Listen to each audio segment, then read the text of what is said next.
Syedaralun, satu unit kios milik pedagang kelapa di Pasar Kuala Simpang dibongkar karena dianggap sebagai pemicu tersumbatnya drainase pada Kamis 24 Maret 2022. Pembongkaran ini dilakukan seketika setelah ratusan ASN yang melakukan gotong royong di pasar tradisional itu mendapati drainase tidak berfungsi.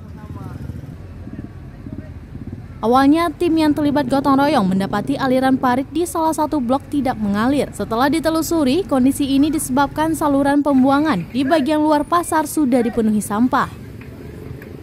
Sekretaris Daerah Kabupaten Aceh Tamiang, Asra, yang memimpin gotong royong ini, kemudian meminta tim mengecek lebih jauh ke dalam sampah yang menumpuk di drainase.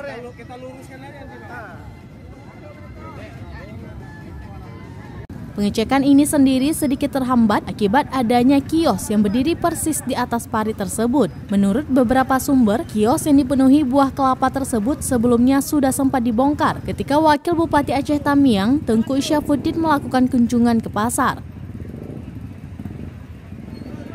Setelah kios dibongkar, tumpukan sampah di parit disedot menggunakan mobil milik Dinas PUPR. Namun karena ketebalan sampah membuat proses penyedotan tidak lancar, sehingga rencananya pembersihan akan menggunakan alat berat. Gotong royong ini diikuti ratusan aparatur sipil negara atau ASN dalam rangka menyambut HUT Aceh Tamiang ke-20 yang jatuh pada 10 April mendatang. Kegiatan dimulai dari Pasar Pagi Kota Kuala Simpang pada Kamis 24 Maret 2022 dengan dipimpin Sekretaris Daerah Kabupaten Aceh Tamiang, Asra.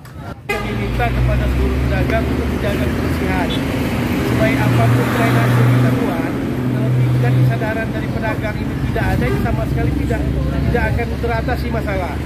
Rencana kami nanti malam kita akan bawa alat berat eskavator kemari untuk membongkar satu riol yang tersumbat itu dan kita ganti dengan plat beton. Usai melakukan apel, masing-masing ASN langsung berpencar membersihkan setiap sudut pasar tradisional itu.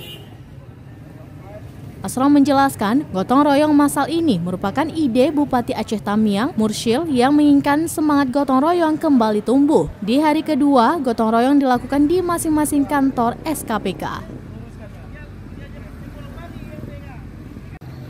Dari Aceh Tamiang, Rahmat Wiguna, Serambi On TV. Barunya yang sebelah itu aslinya lah ya.